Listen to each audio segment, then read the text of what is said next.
been asked most times in the last 20 years is, how are you still alive? And I give a strange answer, or appears to be a strange answer, which is, the manipulators don't kill me because they can't. What? Dave, more, please. What are you talking about? I've known this for 20 years, intuitively, that that can't happen. I remember Credo Mutwa, about 2006 time, end of 2006, I was with him in South Africa, and he threw the bones, which is like the South African version of throwing the runestones or the tarot cards. And he's very, very good. And he said to me, Mr. David, there's a contract on your life. He said, they're trying to kill you. He said, but they can't. And I'm thinking, I know they can't, but I don't know why they can't at that time. You know when you know something, but you can't work out how it can be true, but you know it is true. And what's kind of happened in the last few years, the most important part of my life and my work is delving deeper and deeper and deeper into the understanding of the nature of reality, what this reality is we're experiencing. And what I concluded, and continue to conclude even more deeply because it's an ongoing journey, is that this reality we think is physical and out there is actually the equivalent of a movie screen. It's the done deal level of our experience. When it manifests here, it's like the pictures in a movie theater hitting the screen. You ain't going to change them there. Because if you want to change the movie, you change what the projector is projecting, then you change the movie on the screen. And if we relate that to the world that we're experiencing, it's all right, Sean's got a cough. You all right, mate? Mm-hmm. Ignore Sean. Thank you. He, oh God, it is a bad cough. Get yourself a drink, mate. If you relate that to what I'm saying about the nature of reality, the base construct of this reality is vibrational information, waveform information. It's what we call, what I call anyway, and a friend of mine in South Africa calls the metaphysical universe, as opposed to the physical universe or holographic universe as it is.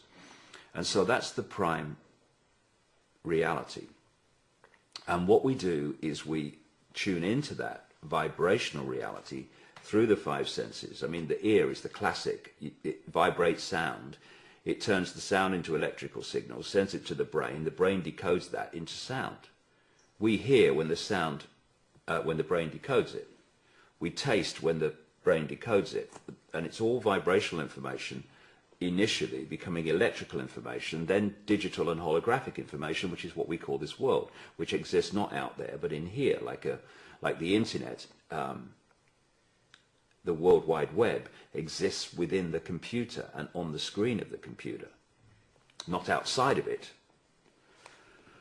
And therefore, the information that we decode from the metaphysical, from the vibrational information construct into the holographic, decides what we experience in this reality. The done deal, the screen. And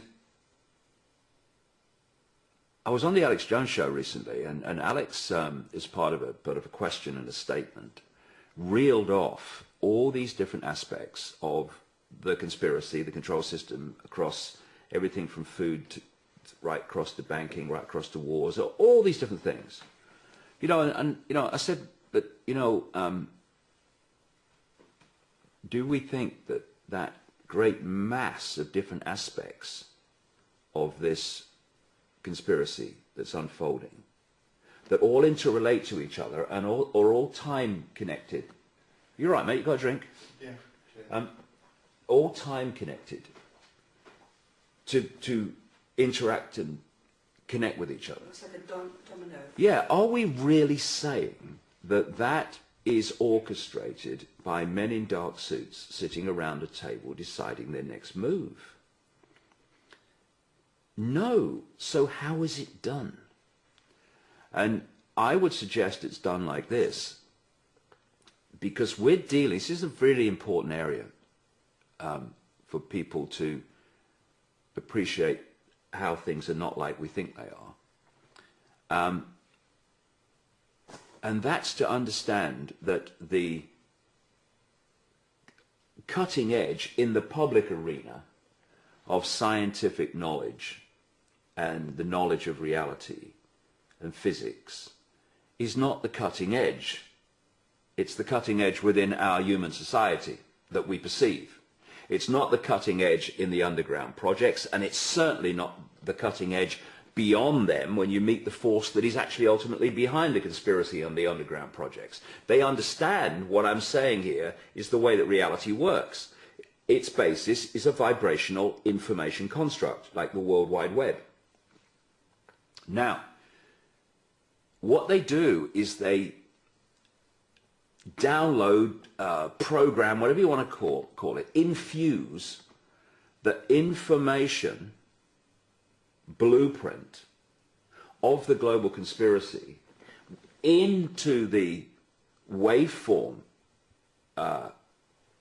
vibrational level, and then humans who are of a certain vibrational state that connects with that information then decode that information out into the holographic reality. They don't know they're doing that. A few at the core do. Most people don't. But government administrators and the new breed of policemen, you know, the military policemen that they've become, and all these aspects of the control system that impose the will of the few on the many, while not consciously knowing that the few even exist, they are actually computer terminals, in effect, that are playing out this information into the holographic world. And that's why it is so coordinated. Because what is happening here is a reflection of this information blueprint, and therefore it becomes an amazingly synchronistic, coordinated, interconnected expansion and expression and unfolding of the control system, because it's the holographic version of this. All the people that are playing it out are vehicles to decode that and turn it from vibrational information into holographic reality. They're conduits. And when we talk about people being automatons, that's what they are. They don't have to be. And when you open your consciousness, open your mind to consciousness, your vibrational state quickens, and you don't tune into this level of the crap in the metaphysical universe anymore. So you don't play it out. More than that, because you're not in it, playing it out by decoding it, you can see it. It's bloody obvious. Those people who are decoding it, they can't see it because they are it. Am I making sense? And so this vibrational level of reality is where everything's going to change. This is going to reflect the change, and we're going to say, there's a great transformation going on in the world. Yes, there is, on the screen, but where the transformation is coming from is a transformation of this, two things. A transformation of this vibrational construct, the blueprint fabric of this reality, and a change in the vibrational state of the conscious level of reality, so that it no longer tunes into that information, but tunes into that information and brings that into holographic reality. And we will experience that, we are experiencing that, as the world changing. But where it's changing from is what I call the metaphysical universe and the information construct. Now, people are going to say, this was a question about how you've not been assassinated. I'm getting there. That is the preamble background of what I'm saying. So, if I am going to be assassinated, in the holographic reality that we're experiencing now. I have to decode that out of the information construct. They put in Icke assassinated into the information construct. But if I don't decode that out into the holographic reality, it can't manifest. And then that's why you got Creator Mutra saying, Mr. David, they're trying to kill you, but they can't. Because I will not decode that into this reality. And I feel it's beyond me not or refusing to decode it, although that adds to its power, of course. There is some force, the force that made itself known to me 20 years ago through that psychic initially, that is blocking the ability of that information, that situation coming through me into the holographic world, so someone goes bang bang. It's not possible. I've known for 20 years that they couldn't kill me. Now I'm beginning to understand why they can't kill me. I'll leave this world when I arranged to leave it before I came here. And anyone can do that. It's just a case of taking your power back and realizing both where the power lies and also how this process works. Because it was interesting. Before I began to understand any of this, I used to, comment from time to time about my experiences in America. I first went there in 1993 to talk at an animal rights conference. But the first time I went there to talk about this whole information was in 1996. And I went there, and I was supposed to have had a series of talks lined up all over America for 3 months. I paid my own flight in there and everything. And I got there, and nothing had been arranged. I had one thing arranged, two things arranged. One was an event in Denver, Colorado, which I'd arranged myself. It was a conference. And another one was an event for me in Vancouver, Canada, which a great guy called Joseph Duggan put on.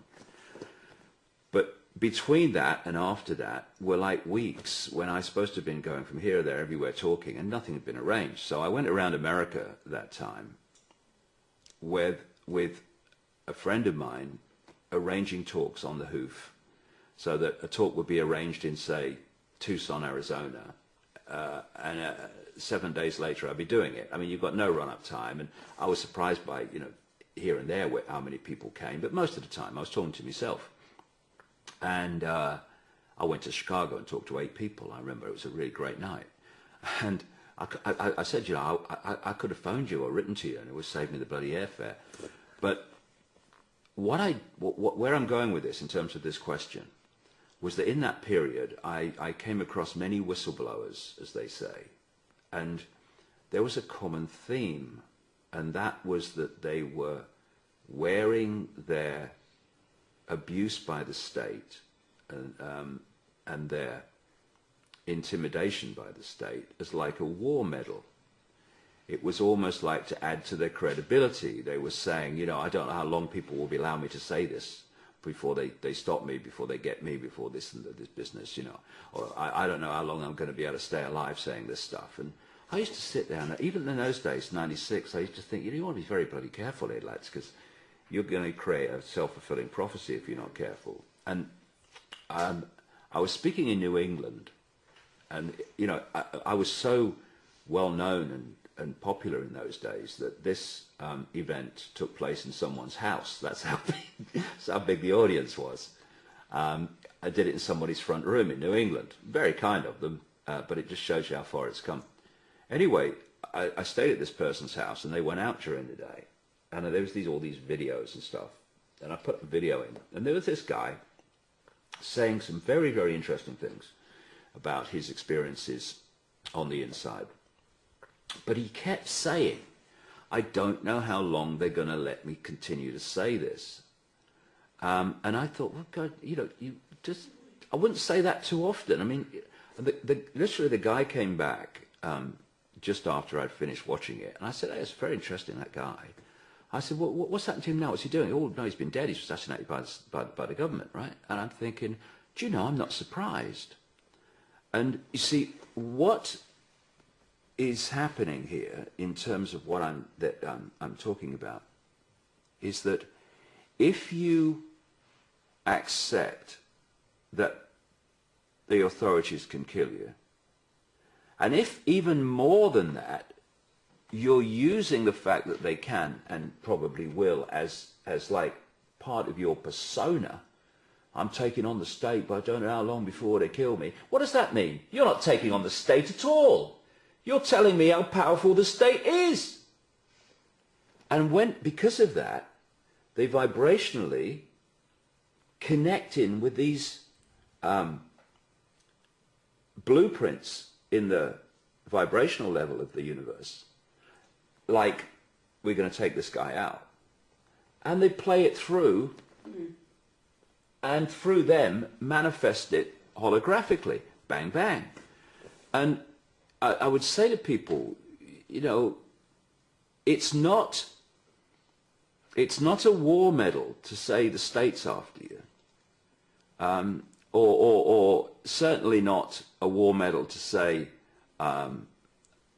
I accept the state's going to take me out at some time because I'm saying this. Like, look how brave I am. It's playing with fire.